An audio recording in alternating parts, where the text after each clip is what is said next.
Assalamualaikum warahmatullahi wabarakatuh. Waalaikumsalam warahmatullahi wabarakatuh. Bismillahirrahmanirrahim. Alhamdulillahi rabbil alamin. Wa bihi nasta'inu ala umuri dunya waddin. Wassalatu wassalamu ala ashrafil anbiya'i wal mursalin Sayyidina Muhammad wa ala alihi wa sahbihi ajma'in. Amma ba'du. Qala Allah ta'ala fi kitabihil karim, a'udhu billahi minasy syaithanir rajim. Wa kadzalika awhayna ilaika ruham min amrina. Al-ayah. Sadaqallahul azim. Para santriwati yang saya cinta sayangi, kita sapa juga kaum muslimin dan muslimat, as-saimin was-saimat rahimakumullah. Alhamdulillah, tentu kita patut bersyukur kepada Allah Subhanahu wa ta'ala. Hari ini hari kelima kita berpuasa, dengan satu harapan, mudah-mudahan puasa kita diterima oleh Allah Subhanahu wa ta'ala. Amin ya rabbal alamin. Para santriwati rahimakumullah, ada satu hal yang unik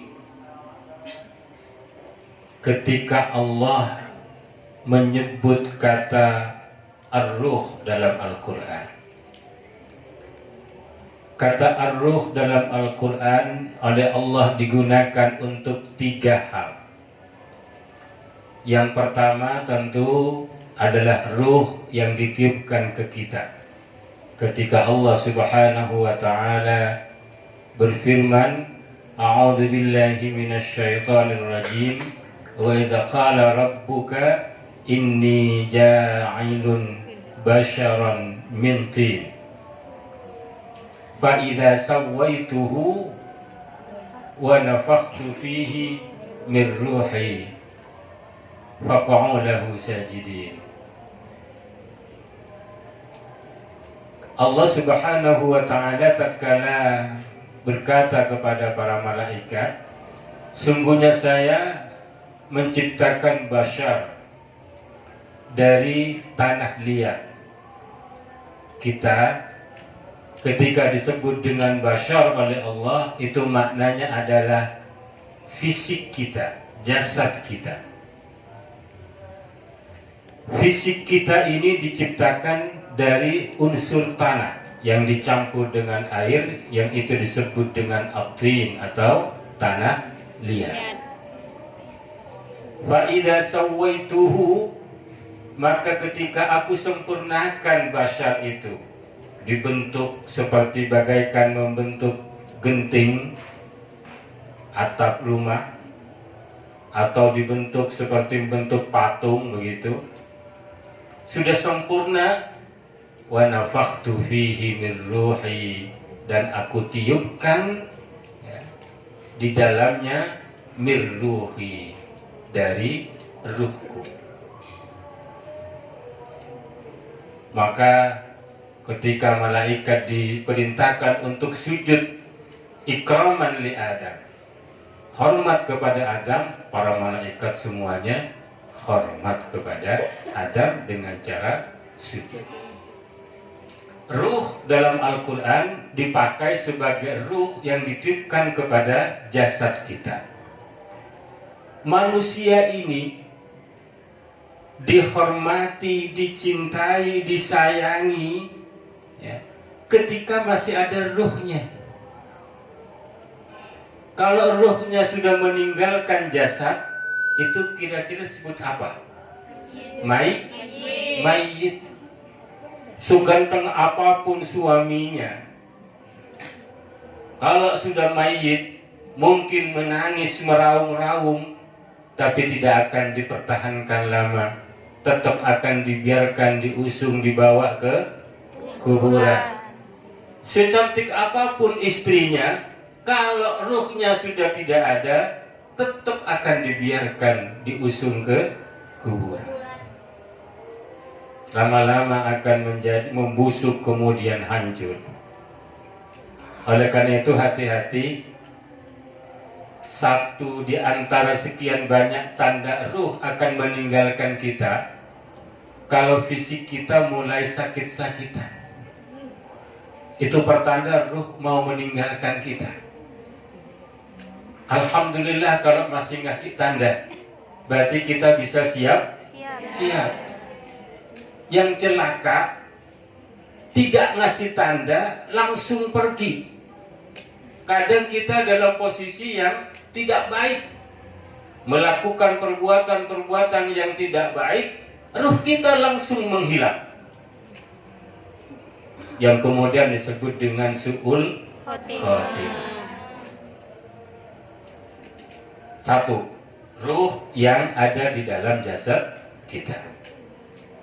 Yang kedua, ruh itu digunakan sebagai nama lain dari malaikat Jibril.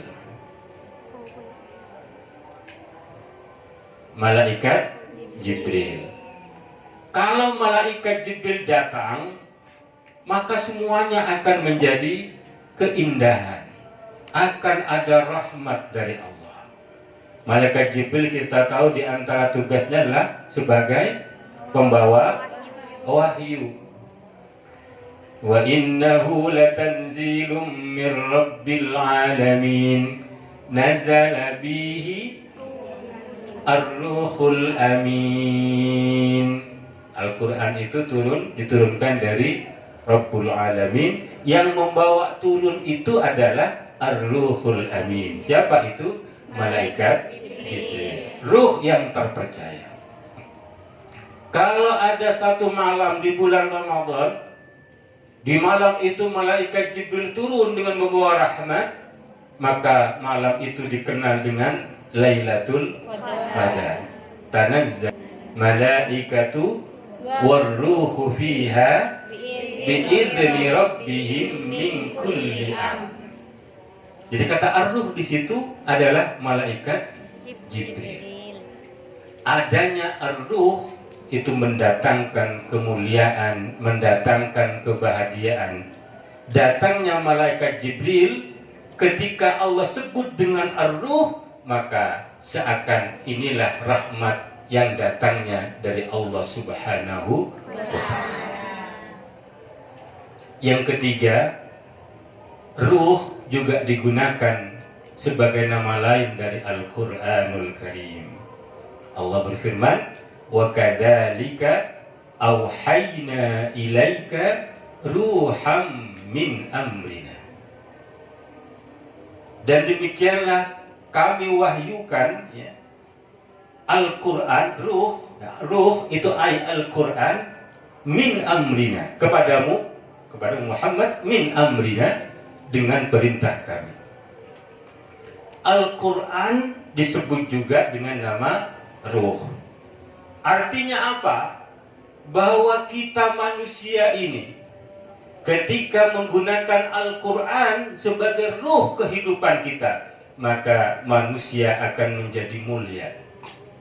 Manusia mungkin makhluk terbaik, tapi ketika tidak menggunakan Al-Quran sebagai ruh kehidupannya, dia akan menjadi mayat berjalan. Mayat berjalan. Dia nampak hidup, tapi orang tidak mau berteman dengannya karena ia mayat berjalan. Sampah masyarakat, hidupnya menjadi sampah masyarakat. Itulah orang-orang yang tidak mau menggunakan Al-Quran sebagai ruh kehidupannya. Al-Quran adalah ruh kita. Manusia memang makhluk terbaik, tapi akan menjadi makhluk terjelek. Summa radadnahu asfala safilin, menjadi makhluk terjelek tatkala melupakan ruh yang mestinya digunakan sebagai ruh kehidupan, yaitu adalah Al-Quran. Ramadan kali ini, karena kajiannya ini kan Al-Quran selama Ramadan. adalah untuk meninggikan ruh kita. Manusia tadi kita kenal ada bashar, jasadnya, yang butuh makan, minum, kebutuhan seksual, itu kebutuhan jasad. Di bulan Ramadan, jasadnya kita kerdilkan, kita kecilkan, kita tekan sedemikian rupa, yang kita angkatlah ruh kita, rohani kita. Sehingga yang muncul adalah kebaikan-kebaikan. Dengan puasa Ramadan, rohani kita menjadi menguat. Akhirnya apa? Muncullah kebaikan-kebaikan pada diri kita. Apa di antara yang bisa kita raih dari puasa itu? Semisal yang paling jelas adalah disiplin waktu, terutama kalau mau buka puasa. Nah, gitu kan ya. Tidak boleh ketinggalan 1 detik pun, nggak boleh. Langsung itu. Hanya masih saja langsung minum. Disiplin waktu.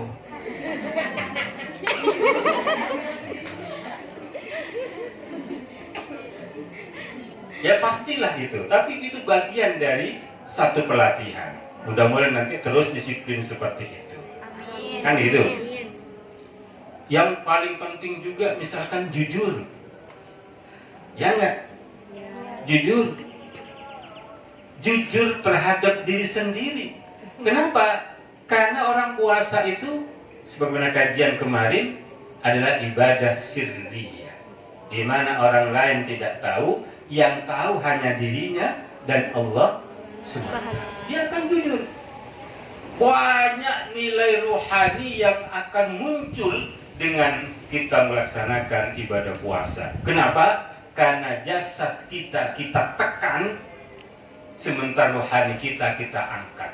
Dengan cara demikian maka kita akan bisa mudah berkomunikasi dengan asal ruh kita, yaitu Allah Subhanahu wa Ta'ala. Insya Allah puasa kita diterima oleh Allah Subhanahu wa Ta'ala. Semoga ada manfaatnya. Demikian, dan mari kita akhiri. Wal afu minkum wallahul muwaffiq ila aqwamit thoriq. Wassalamualaikum warahmatullahi wabarakatuh.